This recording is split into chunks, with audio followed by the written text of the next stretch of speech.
Hey everyone, in this video I'm going to show you how to reset VLC settings to default. So did VLC stop working properly after changing settings? Don't worry, you can reset everything back to default in just a few clicks.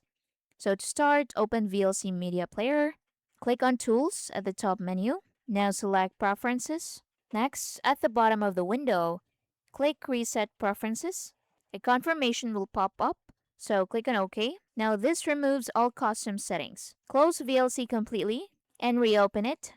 Go to search bar, search for VLC, click on Open. Now this ensures all settings are fully reset. Now video and audio settings will be reset, playback tweaks, interface and customizations, advanced and also advanced configurations.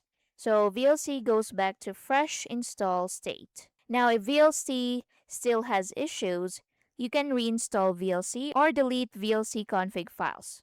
And that's basically it. You've successfully reset VLC to default settings.